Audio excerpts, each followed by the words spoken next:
What's up, y'all? It's your boy Jay from Plus 10, and today we're going to be discussing this latest season of Demon Slayer, starting with episode 1, Someone's Dream. Before we get started, I want to thank y'all for tuning into the video. If you would be so kind as to like, subscribe, drop a comment, interact with the video at all, we'd really appreciate it. Now, let's get into this Demon Slayer action. As soon as the episode starts, we pick up with Tanjiro and the gang right after their battle against Gyutaro and Daki that we saw at the end of last season.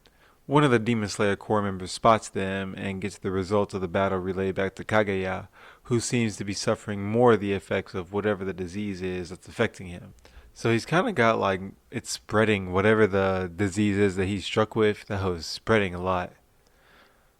He states that this is the first time an upper rank demon was defeated by a human in over 100 years, so this is obviously a big deal, right?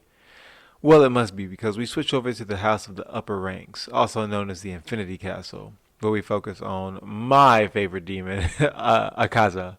So, after the title sequence, we're going to be introduced to all the upper rank demons, all the ones that are left anyway. They got Akaza, obviously number 3. We got Gyoko, which is number 5. We got Hantengu, upper rank 4. We got Domo, upper rank 2, and Kukushibo, upper rank 1. We transition over to the demons playing around and whatnot. Akaza getting mad because Domo putting his hands on him and whatnot. I mean, I wouldn't want nobody putting their hands on me either, especially after like 100 years of them not seeing your ass. But like, you know what I'm saying? It's whatever. They just playing around. He knocks his mouth off, XYZ. And then Muzan shows up. And he lets them know that they ain't shit. They got a deadline, blah this and blah that. He's also looking for that blue spirit lily, because I guess that's what he needs to be able to withstand the sun. He basically just lets them know that they ain't shit, they ain't gonna be shit, and that they need to go ahead and get these demon slayers out the way. So Muzan sends Gyoko and Hantengu to the Swordsmith village to destroy the swords of the Demon Slayer Corps so he can once again just be the goat of this shit and just take over everything. So, after we get the meeting with all the upper rank demons and whatnot, after everybody gets their instructions on what they're supposed to do, we actually pick up with a little flashback of a man who looks just like Tanjiro and a man with long hair and Hanafuda earrings. And honestly, the dude looks a lot like Kukushibo that we just saw. But manga readers already know what's going on. If you anime only, just stay tuned. It's gonna be some good shit.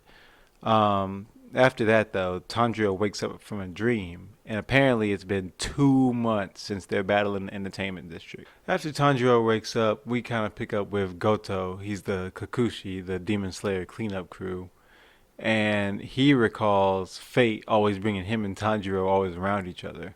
Now, he's the one, if y'all remember back at the beginning of the series, he's the one who told Tanjiro to wake the hell up at the beginning of the series. And also, he's the one who just now found them after their battle at the entertainment district. So, yeah, fate be bringing them together.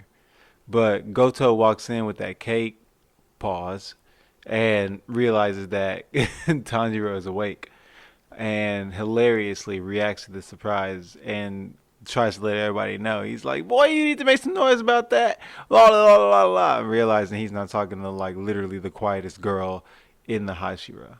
While Shinobu is giving Tanjiro the old rundown, he thinks that he's hallucinating that Inosuke is on the ceiling, which turns out not to be a hallucination. He's really on the ceiling. They thought he was gonna die, but it's explained that Inosuke's biology. It's explained that Inosuke's biology is similar to that of a honey badger, because he doesn't get poisoned, but also medicine doesn't work on him either, which is a crazy caveat. After this explanation, Tanjiro goes right back to sleep. And then he goes to sleep for a week, actually. The next week, Tanjiro gets back on his feet and he starts his rehab training. It's at this time he asks about a sword, and it sends little cold chills down the spines of the little girls that's helping him. I really can't remember their names.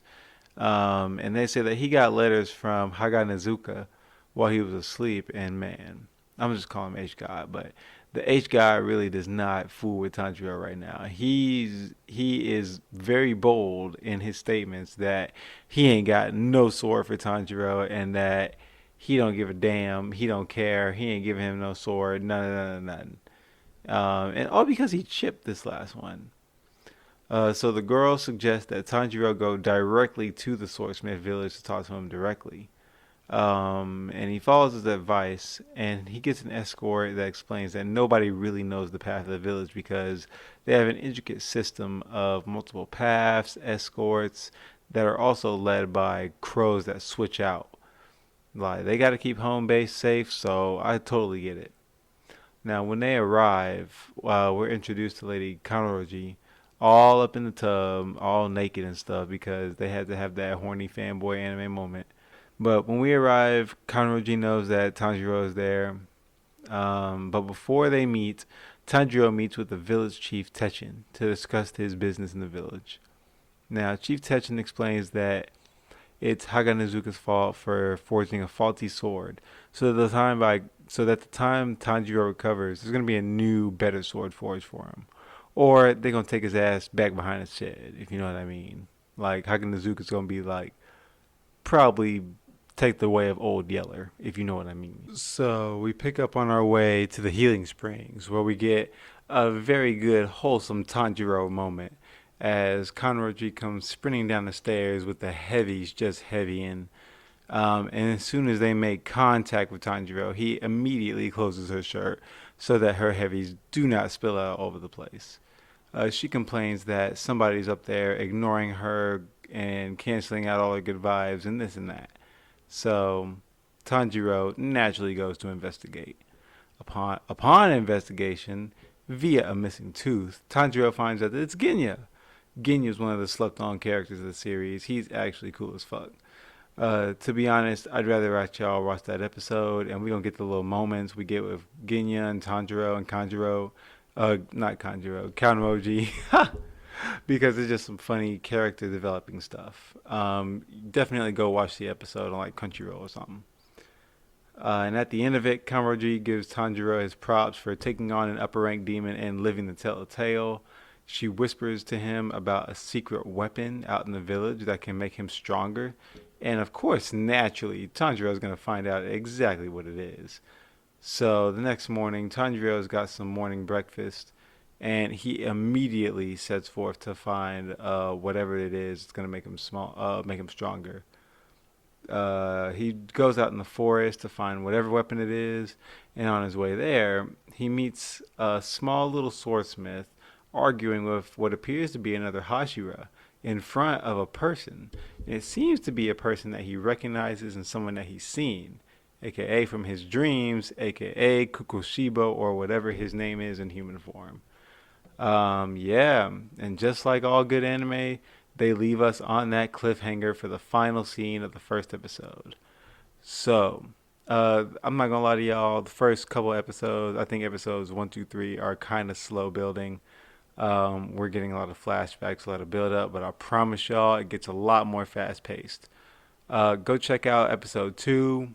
It's not going to be that long because we just building up to episode 4, to be honest. That's when all the action starts. So thank y'all for sticking with me through all this little breakdown.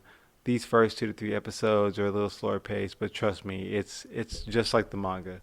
Go check out the manga if you ain't seen it from all your local manga providers, online and in print. Once again, I'm your boy Jay from Plus 10. Don't forget to drop a like, comment, and subscribe, and I'll catch you guys later. Deuces.